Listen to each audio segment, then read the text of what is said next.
Welcome to the Clear Admit MBA Admissions Podcast. I'm Graham Richmond, and this is your wiretaps for Monday, June 30th, 2025. I'm joined by Alex Brown from Cornwall, England. Alex, how are things going this week? Very good. Thank you, Graham. So any news? I mean, what's been happening? I still feel like, we haven't hit preterm yet, so there's always opportunity for waitlist movement, and we are seeing some, activity on LiveWire with the, new candidates showing up for the next cycle. But what have you been seeing? Yeah, I mean, there is still a little bit of waitlist movement, but I haven't seen as much last week as I thought we might see, and certainly relative to the week before. So maybe things are quietening down a little bit on that front. But I still don't think it's over. If folks are still on a wait list, schools are still trying to navigate, obviously, the international student issue and so on and so forth. So things aren't over yet.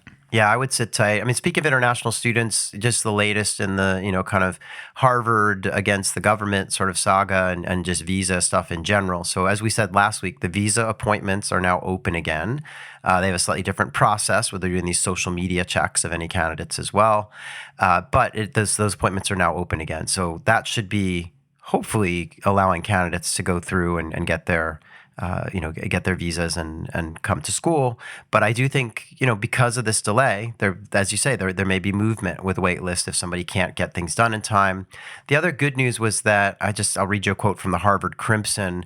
A federal judge issued a preliminary injunction on Monday halting President Donald Trump's June 4th proclamation, which banned travelers from entering the United States on a Harvard-sponsored visa. So you may recall, that was like earlier in the month when President Trump tried to do a little bit of an end run and find another way to sort of shut down Harvard's access to international students. It was originally blocked, and now it's been blocked again. And the Crimson goes on to say, the order, which came less than 4 hours before a previous block on the proclamation was set to expire, will grant a reprieve to Harvard until the court reaches a decision in the university's lawsuit over the Trump administration's attacks on its international students. And it signals that the U.S. District Judge Allison D. Burroughs, who is overseeing the case, is likely to eventually rule in Harvard's favor. So that's kind of the latest there. It does seem like maybe we've got some light at the end of the tunnel here. Yeah, fingers crossed. Let's hope so. Yeah. The other thing I wanted to mention is we've got our event series starting on July 9th. There'll be 4 consecutive Wednesdays at noon Eastern. You can sign up for these essay events, which is where we really talk shop about all kinds of essay questions and how to tackle them as you apply to business school. So the first one on July 9th is going to feature Berkeley, Cornell, Dartmouth, Duke, and Wharton. And you can sign up for these events at bit.ly/MBAessay0725. So sign up. We've got hundreds of people signed up for these events. They go on over the course of the whole month. It's going to be fun. Yeah. So get signed up if you're not already. Yeah. No, I think our most popular events, right? So yeah. So and I know you're hosting them, and yeah, absolutely fantastic. Yeah. 600 signed up so far, I think. Oh yeah, I think we've passed that amount, and it'll keep going up as we get closer to July 9th when the series kicks off. Other news and notes, Alex, the folks at Berkeley have appointed Jennifer Chapman as their 16th dean starting July 1st, 2025. Now, this is easy because the announcement basically follows Chapman's interim stewardship since July of 24, right? So she's been in this role for the last year. She's the third woman to lead Haas in the school's 126-year history, and everyone loves her. She's a professor of management at Haas, and so she had been in the interim role, put her hat in the ring for the permanent position, and has now been anointed. So that's kind of good news out of Berkeley. Oh, fantastic. Let's see. Other stuff. We've got some admissions tips that we ran. We did an admissions tip about defining your post-MBA career goals, which is an important step to take for everyone, getting rolling with their applications for the coming cycle. And we continue to roll out new entries in our Mythbusters series. The last one that we did that I'm going to mention here is, it's a good one. It's round 1 gives you a huge advantage over round 2. So that's the myth that we busted. But as you pointed out before we came on air, it really depends on the candidate. And that's what we get into in this little piece that we ran. So Peggy is having a lot of fun with that series. No, absolutely fantastic. But yeah, I mean, mean, it can give you an advantage if you're overrepresented. I think that's the crux of it all. Yeah, absolutely. And then the other thing we've done is we continued to do admissions director Q&As. As you know, that series has now been running for a couple of weeks now with this season. It's something we do every year. We try to catch up with admissions deans at all of the leading business schools and have them answer a set of questions, which we alter a little bit from year to year to capture, what's happening at the time, et cetera. And the first one I want to mention is we caught up with Lindsay Lloyd, who's the assistant dean of MBA admissions over at NYU Stern and a friend of the show. She actually listens to the show from time to time. I think when she's walking her dog, but does that sound familiar to you, Alex? I can't remember what she said she does when she's listening, but I feel like it was that. So what was funny is that she gave a ton of tips on their process, like how their process works, what their essays are, and how people should respond to them. And she even shared like her favorite spots for coffee and to connect with, students on campus. But I wanted to share a quote that she gave around, we have a new question this year in our Q&As with admissions directors. And basically it's this question where we say, is there anything in particular that international students should keep in mind during the admissions process? And, we put that there both for general advice, but also given what's been happening, with the current U.S. administration and the visa stuff. And so we wanted to just give schools an opportunity to speak to internationals who might be applying. But she said, she sort of chose to talk about something pretty important, and I thought it was a really great response. She said, mastery of English is required for NYU Stern. If you are not a native English speaker, and if you have not completed a prior undergraduate or graduate degree taught in English, you'll need to demonstrate language proficiency by submitting a language test score. And then she goes on to talk about, all the different tests they accept, which, they accept all the main ones. And she said there's no minimum score required, and the score will be evaluated holistically along with the rest of your application materials. So I thought that was good. I think schools vary in their approach to kind of language assessment. And, I think this is a very clear policy on their part. Well, frankly, Graham, we need some admissions tips related to this because we do not cover language tests at all in our content. So, maybe we need to fix that, remedy that situation. Yeah, make a note of that because that's a really good point. Yeah, we should do that. The other thing that Lindsay shared that we also give, anyone doing these admissions director Q&As a chance to just add any kind of final thoughts. And she shared a really great note. She said, I'd like to end by emphasizing the incredible community at Stern. I've mentioned EQ throughout this interview, and that speaks to the importance we place on this core value here at Stern. We strive to model it ourselves as Stern administrators and faculty. The people in our community are our superpower, not only because they create a welcoming environment on campus, but also because it's their human capital that will ultimately set them apart as successful leaders of tomorrow. Yeah. And I just want to say, I know that feels like catalog speak a bit, but it is, Stern is a really close-knit, friendly place, and I think they, really try to find those people in the admissions process. Yeah, I think all schools value EQ, right? And certainly more so perhaps in 2025 than when I was at Wharton in 2015. Or maybe it was earlier than that. I forget when I left Wharton. Anyway, my point is Stern were the first, right? Yeah. In terms of integrating EQ directly into their admissions process. So whenever they began that, everyone followed. So kudos to them for leading that march. Yeah, totally. And I will say, read these. Like, if you're finding Stern, just go read this Q&A. We do them every year for a reason. It's really useful. Yeah. So if you're applying to these programs, there's so many good tidbits. And, we also caught up with Ann Kilby, who's the Associate Dean of MBA Admissions at Georgetown. And, again, I'll just share a quick quote because I know we got to get to our candidates and everything. But Ann had some great things to say, too. And, again, some insights into Georgetown. And so we said, same thing about international students. We said, what should they keep in mind as they apply? And she said, in the MBA application, we asked for candidates' short-term goals across industry, function, and location. We want to hear an honest answer. We also hope the candidate offers a blend of being researched and also open-minded. For example, we love when a candidate shares target firms.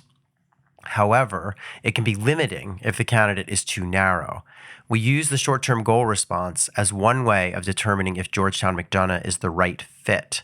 So I think good advice there. It's like, whether you're international or not, I think you're hearing a little bit from her about how they think about this stuff. And I think it's like they want the specificity, but they also want to recognize that you're flexible, right? And I think that's important in this current job environment, but also, for internationals where visas are involved for work, et cetera. So yeah, good advice. Yeah, I do think there's an extra sort of layer for international students, right? Because they've got the challenge of getting firms to sponsor them, et cetera, et cetera.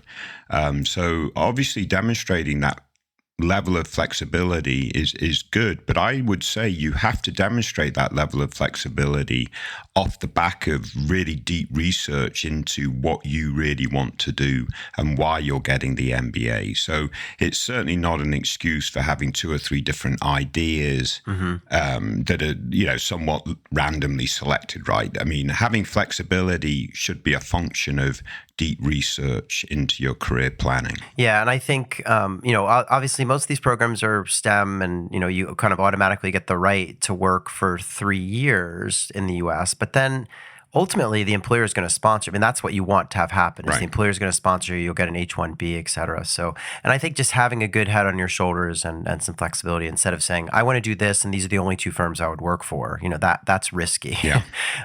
So, yeah. And the only other thing I'll say is we did ask Anne as well, like, was there anything else that she wanted to share? And she said that, and I didn't know about this, she said, we recently launched 2 new certificates, the business of healthcare and a certificate in global real estate.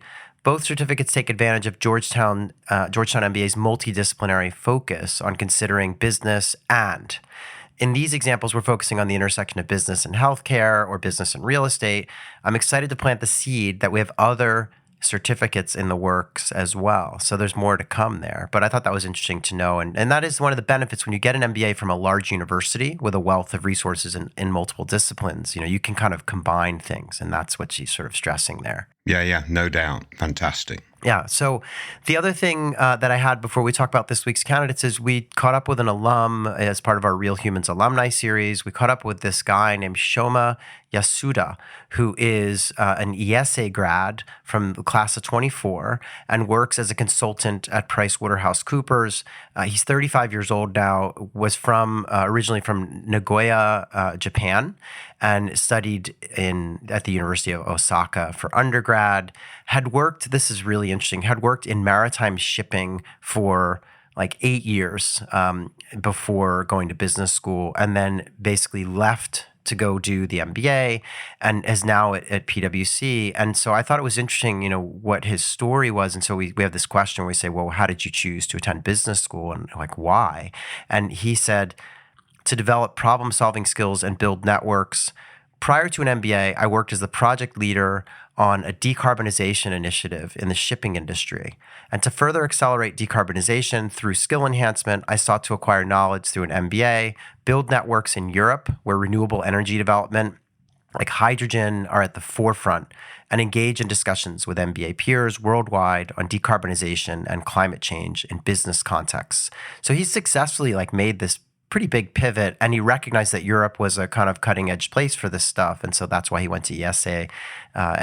So it's just an interesting story to go from kind of maritime shipping to PwC. It's a great kind of why MBA sort of story. Yeah, fantastic, and it's great to hear that Europe's on the edge of innovation in something, because you're getting overwhelmed these days on how far behind we're supposed to be in AI, right, behind the US and China. So kudos to our innovation in hydrogen, I guess. Yeah, totally. So as always, you can write to Alex or me by writing to info@clearadmit.com. Use the subject line wiretaps and we'll get back to you. Let's get into the candidates. I did want to say, Alex, I'm sorry my voice is a little bad this week. I have a cold and it's a result of all this travel I've been doing, but I'm actually in Kansas City today for the GMAT conference.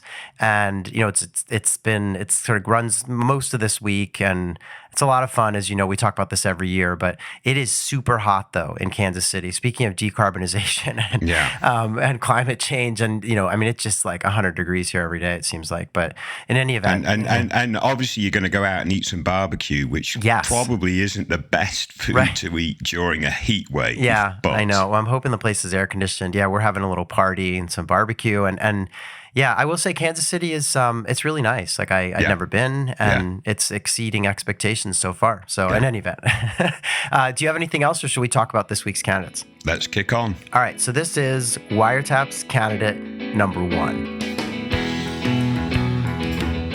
Our first candidate this week is applying to 5 schools. They want to start school in the fall of 26. The schools they're targeting are Dartmouth, Duke, Harvard, MIT, and Wharton. Their pre-MBA career has been in research at a biotech company, and they're thinking post-MBA about investment banking. It's funny because in their LiveWire entry, they also mentioned consulting, but then in the description where they really fleshed out what they want to do, they seem to be very focused on investment banking. So it looks like it's investment banking. They have a 329 on the GRE, which is a terrific score. Their GPA from undergrad, which came from a top 30 college in the US, was a 3.4. They have 4 years of work experience, located in Boston. Sounds like they want to stay there long term. And they mentioned they're 26, white male, been doing research at a preclinical biotech, and they want to switch into the business aspects of the life sciences industry. They're thinking, as I said, that they want to pivot into investment banking to learn how pre-revenue life science companies are financed. And then long term, they'd love to do corporate development at a biotech. And they mentioned they recognize their GPA at 3.4 is less than ideal because it's below the average at many of their targets, but they're hoping their GRE will offset this because they have that 329 on the test. They have some good outside activities. They have run like 4 half marathons. They volunteer as a coach for youth soccer, etc. So, Alex, what do you make of this candidate? Yeah, I like the volunteer for the youth soccer. I'm not when I first read their LiveWire entry, I interpreted it as 4 marathons, and I think that's really, really very commendable. 4 half marathons, maybe not quite so much, but you know, they're fitness. It's 2 marathons. Folks. Yeah, but they're fitness, right? So that's very good. Yeah. But I like the soccer coach stuff. So to the extent they can ratchet that up a little bit, or if they're really passionate about that, I think that will come across nicely in the application when it sits on top of what looks like really good professional experience to date on the research side of biotech. So hopefully they can get good recommendations to back that up. And as you said, they got a 329 GRE. That's a very good score.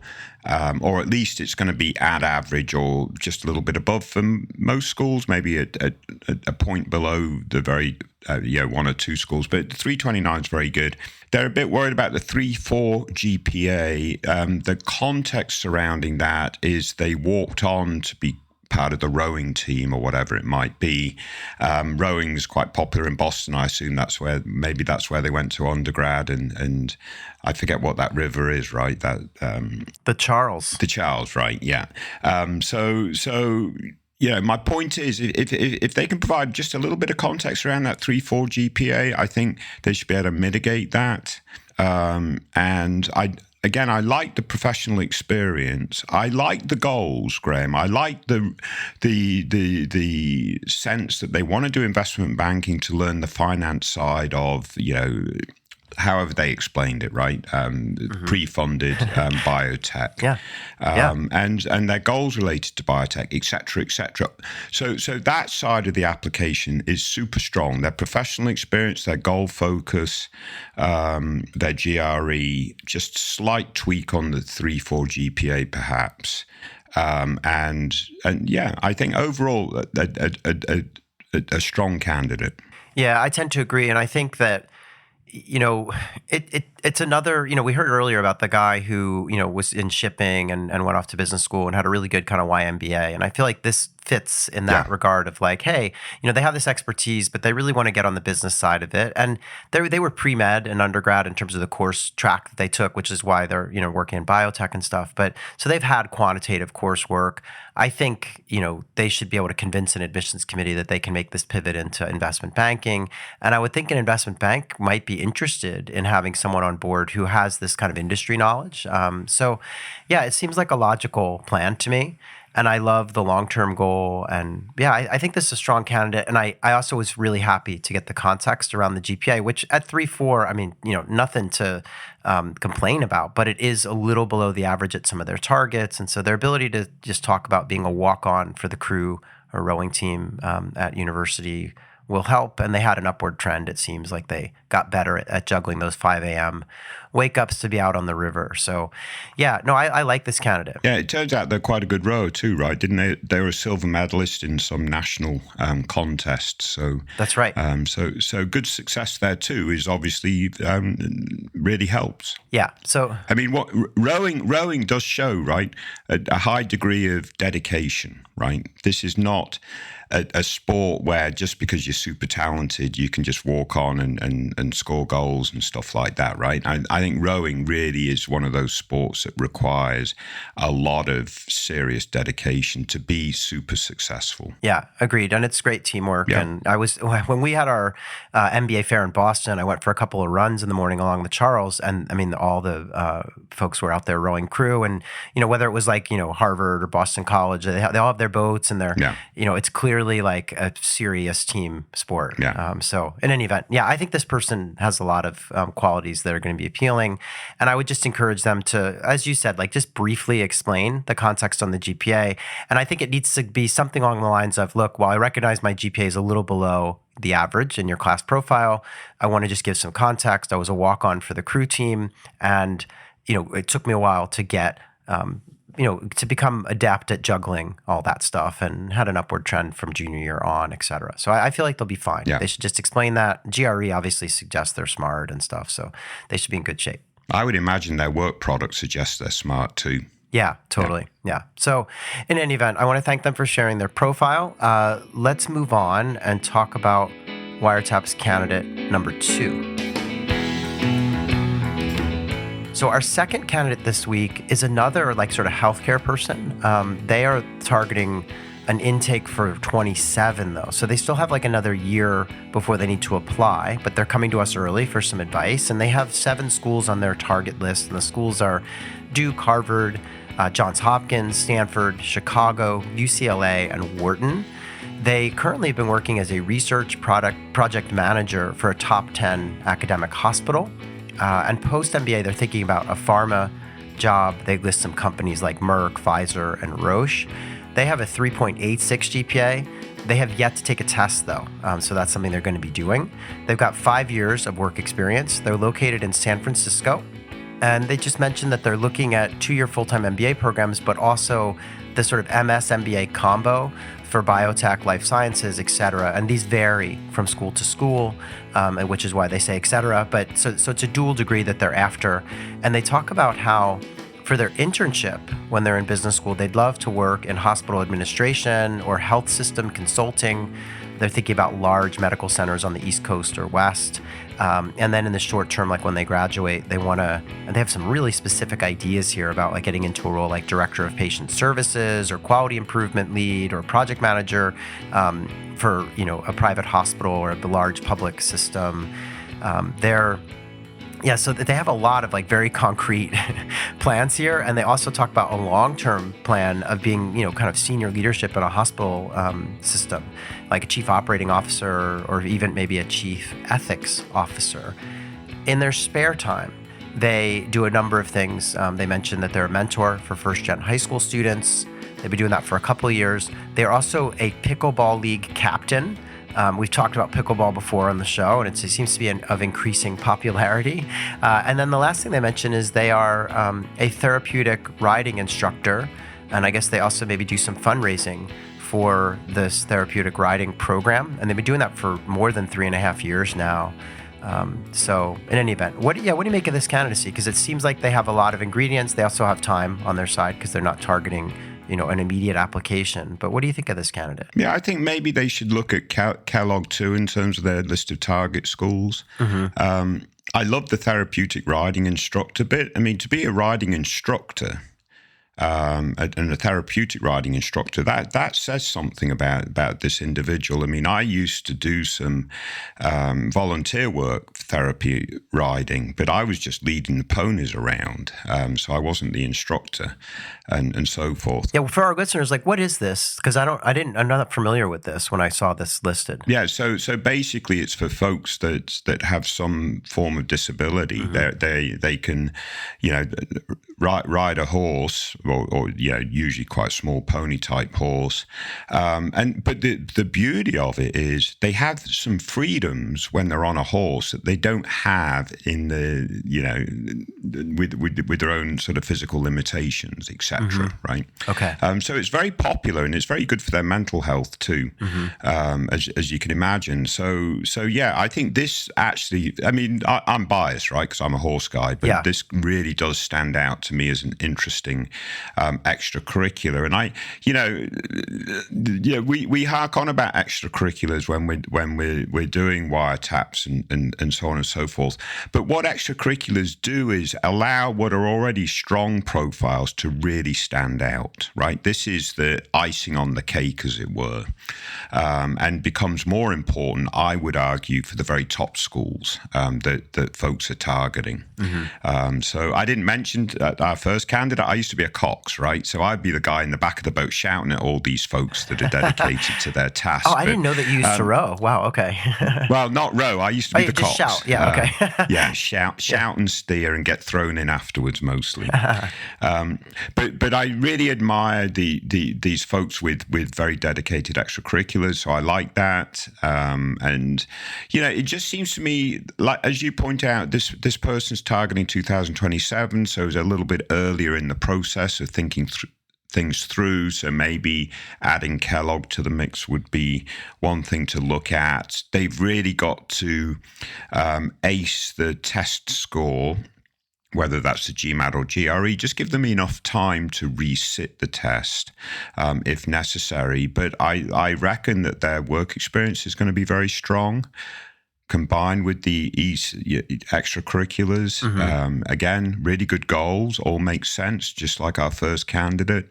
And a 386 GPA, that is absolutely fantastic. So yeah, strong test score, and so on and so forth. I think these first two candidates, both very strong, Graham. Yeah, agreed. And I think it's possible that the fact that they're looking at these dual degree programs will be another sort of feather in their cap, just further differentiation. There are less people applying for these joint programs, and so I think that'll be helpful for them. But I like what I see. I think, take the test, get that out of the way. They've got, if I were them, I'd work on that over the next 4 months or so over the summer, et cetera, and get that test out of the way. Yeah. If they get a really high score, that'll shape this list of targets. And I think part of the reason they probably don't have Kellogg on the list is it seems like they're very coastal in their approach here, right? They talk about wanting to work on the East or West Coast for a large healthcare system. And so I wondered if they think that because of, but they have Booth on the list, right? Yeah, so it's sort of like, why wouldn't they? Yeah. And I know Booth just got that $12 million donation for healthcare initiative, but Kellogg has a good healthcare program too. So I would encourage them to at least, like you say, look at it and see. But in any event, no, really good candidacy. And you bring up this point of the dual degree, joint degree, or whatever it is. Not forgetting that an MBA allows a large degree of flexibility in their electives to allow someone to focus on the healthcare and the science aspects of what they're trying to do. So I always wonder if folks early on in their research are more inclined to look at dual degrees, but then they recognize that actually they could accomplish their academic goals simply through the MBA, looking at taking electives out of other schools within the university. Yeah, that's always an option too. Yeah, I would encourage them to look into this. I mean, I think you're right. It's a big commitment to do a dual degree, and especially if you have the right sort of, or already have the right background from undergrad or your work experience. So yeah, they should look into that. But in any event, I think it's an interesting candidacy, and we love early birds, and they're an early bird, and so I would just encourage them to stay out in front by getting the test done and do the research and stuff. But they seem to have a really good head on their shoulders. I cannot remember the last time I saw a candidate who's like, this is what I want to do for my internship in business school, and then here's my short-term goal, and here's my long-term. So they definitely seem to have things planned out, which is great. All right, let's move on. I want to thank them for sharing, but let's move on and talk about Wiretap's candidate number 3. So So our final candidate this week has 7 schools on the target list and wants to start in the fall of 26. Their schools are Berkeley, Harvard, MIT, Kellogg, Stanford, Chicago, and Yale.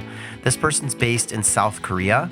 They have 10 years of experience, and they have a 685 on the GMAT. Again, if you're still not used to the new scoring system, that's either a 730 or 740, depending.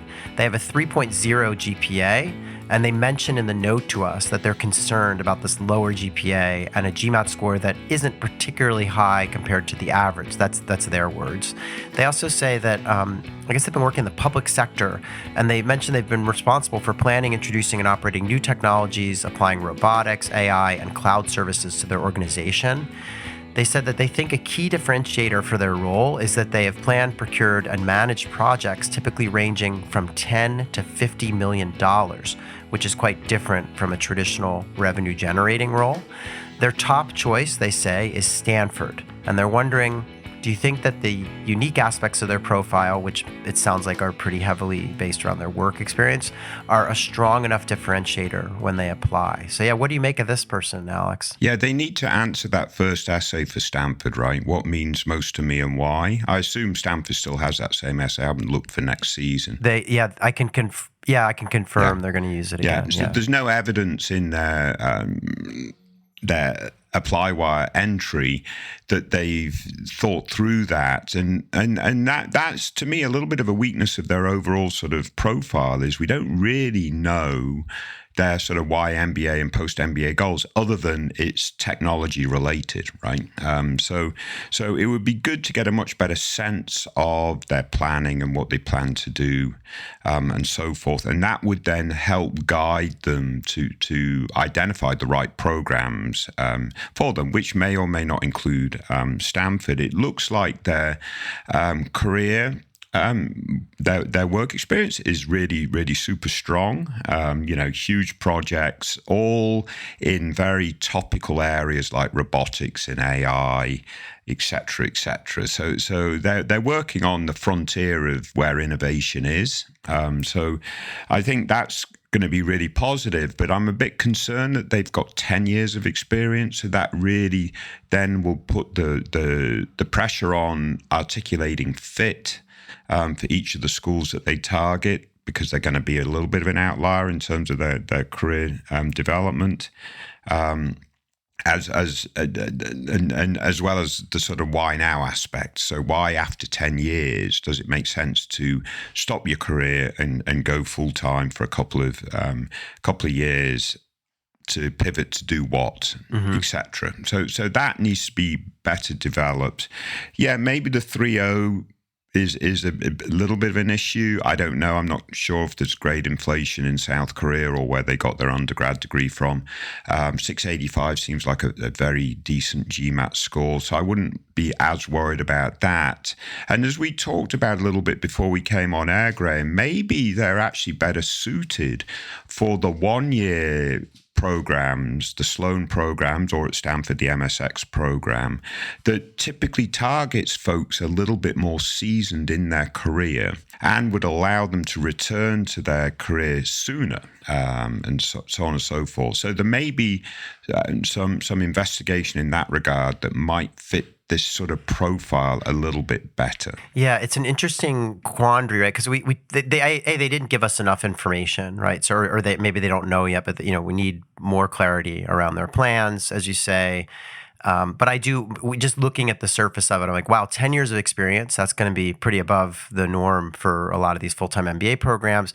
Now, I will say, in cases like where someone's coming from South Korea, I'm wondering if that includes the kind of mandatory military service. And so you often do see some of these candidates out of a market like that being a bit older because they had to do military for a couple of years at least before. Yeah. But still, this person is more seasoned than the average. And so you make a great point about, should they be looking at like Stanford's MSX program and some of these kind of like Sloan fellows at MIT and at LBS or something, right? So I think, yeah, that's an important question. Otherwise, I would say if they're set on a kind of 2-year break and going the sort of traditional full-time route, I just would encourage them to look at programs that are going to really value this work experience and that maybe, on the margins have a slightly older student body. I did wonder, like INSEAD's another one that comes to mind that's not on the list here. It seems like they have all U.S. programs, but there's another one that is a little bit better suited sometimes to older candidates. But I think, like you say, a lot of this depends on like what is it exactly that they're going to do after business school, and they need to flesh that out because that could sort of light the way for them. Yeah, for sure. But the last thing I'll say on this is like we don't have information on kind of outside activities and the other key components of a candidacy. So it's sort of harder to know where they stand. And like you said, we don't have a great context on the 3.0 GPA. Like ordinarily, if this was from a U.S. school, we'd say, "Ooh, that's like well below the average," and kind of a little a liability. In this case, yeah, maybe it was like the top school in South Korea and they're in the top 10% of their class with a 3.0. So it'd be good to have that context as well. What do you think about their GMAT 685? I mean, they seem concerned that it's just sort of average for the top schools they would be applying to. Yeah, but it is average for the top schools, right? Now, if they think that they could go back and retake the test and get a 705 or something and blow it out of the water, fair enough, do it. Mm-hmm. Yeah. But it is already at the average. Mm-hmm. Yeah, so I think they'll just have to provide some context on, hopefully, on GPA. Yeah. It'd just be good to have more information is what really this comes down to. But again, I hopefully this gives them some food for thought about the programs they could be looking at and what they need to do in all cases with regards to their goals and clarifying things. Yeah, very good. Yeah. All right. Well, thanks for picking these out. It seems like a good, there was a little bit of a healthcare theme going and also a goals theme from our admissions tip through the admissions director Q&A advice and even into these candidates. So thanks as always, Alex. I'll be back home next week. So we'll record as usual and get another episode together. Stay cool. Enjoy Kansas. Will do. And stay safe, everyone. Take care.